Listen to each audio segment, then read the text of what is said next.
L'observance de certains principes de loi nous permet de bien vivre.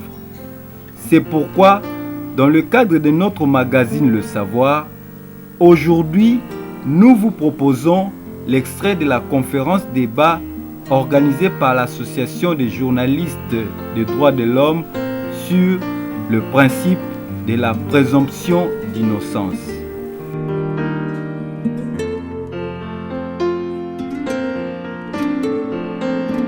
Alors, pour parler du principe de la présomption d'innocence, je pense qu'il serait mieux peut-être d'essayer de faire un retour historique pour essayer de voir les origines de ce principe afin de mieux l'appréhender et de le contextualiser dans le cadre de la presse congolaise. Alors, s'il faut remonter aux origines, le principe de la présomption d'innocence remonte au XVIIIe siècle lors de la Révolution française. Comme vous le savez, la Révolution française a eu pour but de consacrer un certain nombre de droits fondamentaux de la personne, de droits fondamentaux de l'être humain. Et c'est dans ce cadre que la Déclaration des droits de l'homme et du citoyen de 1789 avait eu à consacrer ce principe de la présomption d'innocence, qui est un droit fondamental de tout être humain. Dans l'esprit des législateurs de l'époque, on avait voulu consacrer ce principe parce qu'on estimait que, bien que la personne ait commis des faits qui sont réprochables, mais cette personne demeurait toujours un être humain. Donc, le fait de commettre des infractions ou d'autres actes répréhensibles ne lui enlevait pas ce caractère humain. D'où on a voulu, même si la personne aurait commis les faits qu'on lui reprochait, on a voulu lui consacrer un certain nombre de droits, parmi lesquels il y a eu la reconnaissance de ce principe de la présomption d'innocence.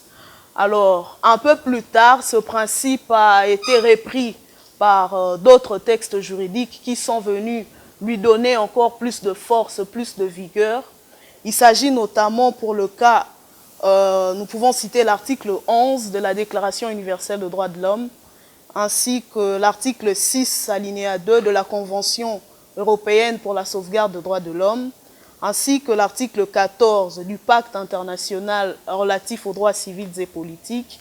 Et pour le cas de notre pays, notre constitution, la constitution du 18 février 2006, telle que révisée à ce jour, a également voulu accorder une place importante, sinon primordiale, à ce principe sur lequel se fonde notre procédure, notre droit pénal de façon générale.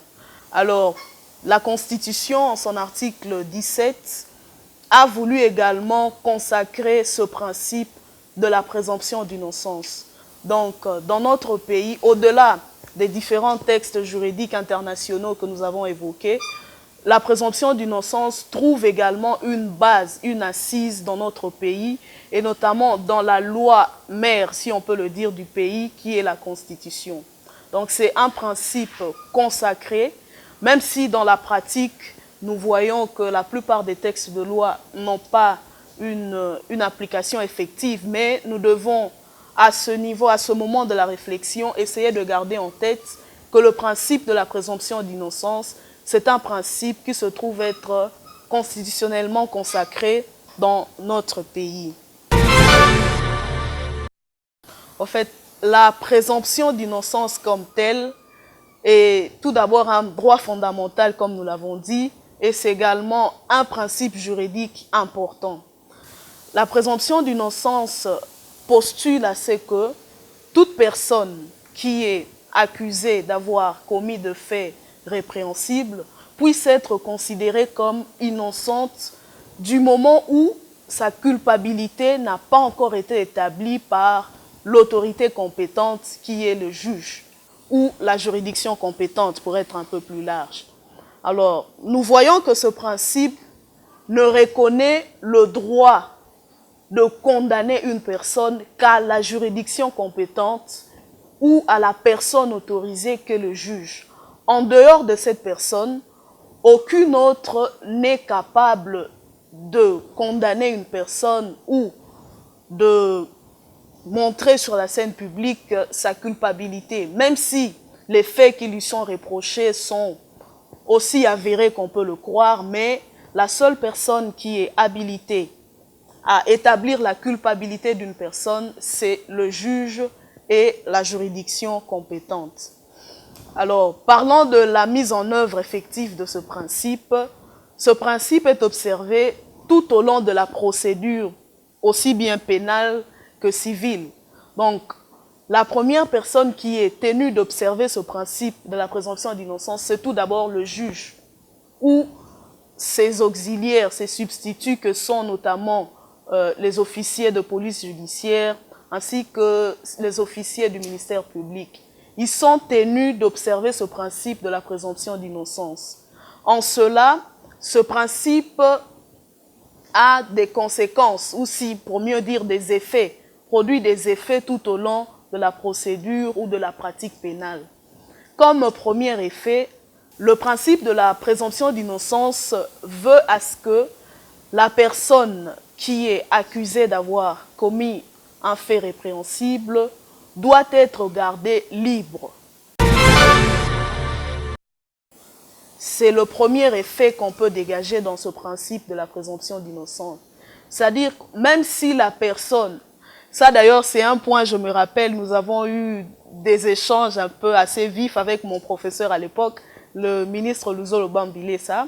C'est lui au fait qui m'a donné mon cours de procédure pénale dans lequel ce principe est vraiment consacré. Alors, nous avons eu, je me rappelle, des échanges un peu brouillants à ce propos. Il affirmait que même si vous venez surprendre la personne en train de mettre la main dans votre sac, vous devez toujours considérer la personne comme présumée innocente, même si vous le prenez sur le fait. Il n'appartient qu'au juge, à l'autorité compétente, de pouvoir établir sa culpabilité.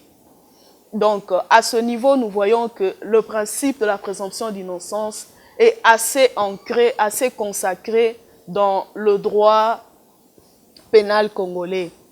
Et comme un deuxième effet ou conséquence de la mise en œuvre de ce principe, lorsque on amène devant les juges une personne présumée innocente qui serait accusée d'avoir commis certains faits répréhensibles, le juge doit assurer à cette personne son droit de défense.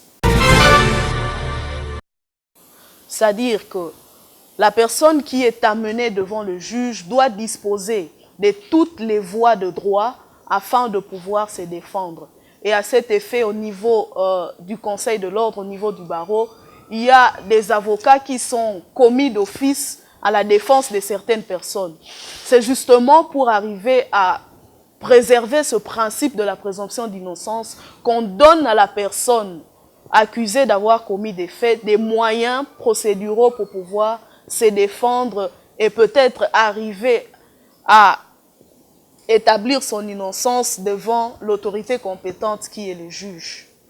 Après ce deuxième effet, nous voyons également un troisième effet ou un dernier même du principe de la présomption d'innocence qui, au-delà même de la condamnation de la personne, ce principe continue toujours à subsister. En cela que lorsque la personne, sa culpabilité a déjà été établie premièrement par un juge, la personne garde toujours cette présomption d'innocence. On sait qu'il a la possibilité d'aller devant un autre juge, par ce qu'on appelle les voies des recours, d'aller devant un autre juge pour tenter à nouveau de prouver son innocence une deuxième fois. Donc, nous voyons que même si, au niveau de l'autorité compétente, en premier niveau, la personne est condamnée, ce principe de la présomption d'innocence demeure dans le sens où la personne qui est condamnée a toujours cette capacité, a toujours ce droit d'aller devant un autre juge en vertu de sa présomption d'innocence pour tenter d'établir son innocence devant un autre juge. J'étais en train de parcourir il y a quelques jours un petit aide-mémoire judiciaire destiné aux journalistes. Et je suis tombé sur une phrase qui disait le métier de journaliste n'est pas d'être juge avant le juge, ni juge à la place du juge. Mais qu'est-ce qu'on constate dans la réalité? Aujourd'hui, quand vous lisez les journaux, quand vous regardez certaines chaînes de télévision, il y a une spécialité. Cela veut dire, quand vous lisez les journaux, il y a des gens qui sont déjà condamnés. Tel a détourné 10 millions de dollars. Donc, une accusation, donc déjà le journal a déjà accusé, a déjà condamné la personne. Mais ce que les journalistes ignorent, c'est quoi? Peut-être ils n'ignorent pas. Parce que même parmi ceux qui font ce genre de choses, il y a des journalistes formés, des journalistes diplômés. Donc, le respect de la présomption d'innocence par les journalistes s'inscrit dans leur obligation générale de prudence. Un journaliste, c'est un homme qui doit être prudent. Un journaliste doit être prudent, il ne doit pas dire n'importe quoi. Donc la présomption d'innocence s'inscrit dans leur obligation générale de prudence. Et cette présomption est au cœur même de l'équilibre entre la liberté d'informer en matière judiciaire et le respect des droits de la personne. Parce que le journaliste fait toujours prévaloir la liberté d'informer. Je dois informer. Il y a un cas de flagrance, il y a eu des aveux, je dois informer. Mais il oublie que les personnes accusées, présumées violeurs, présumées voleurs, ont aussi des droits qu'il faut respecter, mais que malheureusement, nous ne respectons pas. Et la prise en compte de la présomption d'innocence par les journalistes est une conséquence de l'obligation générale de prudence dans le cadre de leur responsabilité. Dans le cadre de la responsabilité du journaliste. Quand un journaliste est responsable, on parle toujours de la responsabilité sociale du journaliste. De leur obligation déontologique du respect des faits. On nous a toujours dit qu'il faut respecter les faits. Vous arrivez, on vous présente une situation, mais présentez des faits. Faites un compte rendu précis. Présentez les faits. Et parce que vous allez vous rendre compte que parfois il y a des accusations non fondées. Accusations non fondées, plus d'une fois, je ne sais pas, c'est un travail que j'ai souvent fait pendant longtemps quand j'étais journaliste. Quand on vous invite par exemple à l'inspection de la police, on va présenter des criminels. Vous arrivez, on aligne les gens, vous ne savez même pas où est-ce qu'ils sont, dans quelles conditions ils ont été arrêtés, où est-ce qu'ils ont été arrêtés. On leur parfois prête. On voit, ils sont armés. Des gens qui sont déjà arrêtés, mais quand même qu'on présente à la télévision comme ça avec des armes. Vous voyez ça? Et nous, généralement, quand on prend ça sans esprit contradictoire, directement on balance à la télévision, on fait des papiers, tout ça, une bande de criminels arrêtés, tout ça sans chercher l'information. Alors qu'une accusation non fondée ou de propos qui risquent de conclure à la condamnation prématurée peuvent en effet constituer une atteinte à l'honneur, à la vie privée. Ça peut même constituer une injure, une diffamation. Quelqu'un qu'on présente comme ça, non, ce type ici a violé une petite fille, on le prend, parce que si c'est devenu une habitude, hein. Chaque fois quand il y a une nouvelle comme ça, directement, le téléphone, on connaît le numéro qu'il faut appeler. Directement, les caméras débarquent là-bas, on filme tel a violé, tout ça. Alors, si cette personne n'a pas fait ça, vous voyez un peu, pour sa vie privée, pour son honneur, pour sa dignité. Donc, des propos parfois déplacés comme ça dans les médias peuvent constituer une diffamation, une atteinte à la vie privée, à l'honneur de la personne. Et ça peut même constituer une injure. Parfois, c'est un père de famille qu'on présente comme ça à la télévision, il a fait telle chose. Et vous allez voir que les journalistes, les médias sont prompts à présenter cela. Mais cette personne qu'on a présentée, tous les gens que nous voyons souvent à la télévision, qu'on présente, il a fait ceci, il a volé, il a violé, tout ça. Nous partons, nous les filmons. Mais une fois qu'ils ont été relaxés, déclarés innocents, on ne voit pas, nous ne partons pas les filmer pour dire que non, la personne que nous avons montrée l'autre jour là, qui avait violé, voilà, il n'a pas violé. Quelle est cette télévision qui fait ça? Quel est ce journal qui fait ça? On ne le fait pas. On est prompt à accuser les gens, mais quand ils sont relaxés, quand il y a eu un non-lieu, non, ça n'intéresse pas les médias. Et c'est là tout le danger. Parce que nous, en fait, les médias, au lieu de privilégier la présomption d'innocence, nous privilégions parfois, peut-être, je ne sais pas si ça existe, une présomption de culpabilité. Hein? Une présomption de culpabilité. Donc, la personne est déjà coupable, donc l'innocence là, ça n'existe pas. Automatiquement condamné. Alors, quand on est devant tous ces genres de faits-là, on se demande, mais on peut se poser des questions. Qu'est-ce que nous faisons des codes d'éthique, des codes de déontologie? Qu'est-ce que nous faisons de notre responsabilité sociale? Puisque on nous en a parlé lors de notre formation. On se pose des questions. Alors, or, si nous respectons la présomption d'innocence, nous allons nous rendre compte que la présomption d'innocence a pour principale conséquence d'imposer aux journalistes un traitement très rigoureux des informations et une prudence redoublée dans les analyses et les commentaires. On ne vous interdit pas d'analyser une situation, de commenter. Mais si vous respectez la présomption d'innocence, la conséquence est que vous allez traiter votre information avec plus de rigueur, n'est-ce pas? Avec plus de rigueur, avec plus de prudence, au lieu de dire, au lieu de répéter ce qu'on vous a dit. Parce que quand je parlais tout à l'heure des criminels qu'on présente souvent dans les médias, on les présente et puis c'est, je ne sais pas, un officier, un policier qui d'ailleurs qui ne veut pas être vu, qui se cache, dit mettez seulement le micro, ne me filmez pas, et puis qu'il raconte l'histoire que voilà, ils ont fait ceci, ils ont fait cela. Parce que lui déjà il les a condamnés et nous les condamnons automatiquement. Et nous quand nous les condamnons, les lecteurs, les auditeurs, les téléspectateurs les condamnent aussi automatiquement parce que nous les avons condamnés. Alors que parmi eux, il y a souvent beaucoup d'innocents. De tout, il y a un problème de professionnalisme.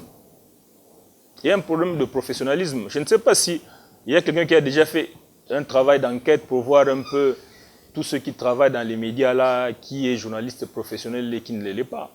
Vous allez voir qu'il y a un pourcentage très élevé, plus élevé de... Enfin, nous ici, on utilise l'expression mouton noir hein, souvent quand on parle de ce genre de personnes. Vous allez voir qu'il y a un pourcentage très élevé des gens qui n'ont aucune formation, qui sont journalistes. Donc, concernant la presse, je voulais simplement mettre un accent pour dire que le principe de la présomption d'innocence ne s'observe pas seulement au niveau des différents acteurs de la justice, que sont notamment les juges, les magistrats et autres. Ces principes doivent être observés par tout un chacun, chacun dans son domaine d'action respectif, notamment pour le cas de nos amis de la presse, dans l'exercice de leurs tâches, de leurs fonctions quotidiennes, qui consistent dans le traitement, la diffusion de l'information. Ils doivent toujours veiller à observer ce principe à leur niveau. On peut sûrement se demander comment cette observation peut être observée au niveau de la presse. Cela est très simple. La presse doit éviter en tout cas de présenter les personnes en les exposant devant la télé, en essayant de prendre le rôle du juge pour établir justement la culpabilité de ces personnes. La presse doit s'abstenir de ce genre de comportement. Article 11. Première sous-partie. Toute personne accusée d'un acte délictueux est présumée innocente jusqu'à ce que sa culpabilité ait été légalement établie au cours d'un procès public où toutes les garanties nécessaires à sa défense lui auront été assurées. Deuxième sous-partie. Nul ne sera condamné pour des actions ou omissions qui, au moment où elles ont été commises, ne constituaient pas un acte délictueux d'après le droit national ou international. De même, il ne sera infligé aucune peine plus forte que celle qui était applicable au moment où l'acte délictueux a été commis.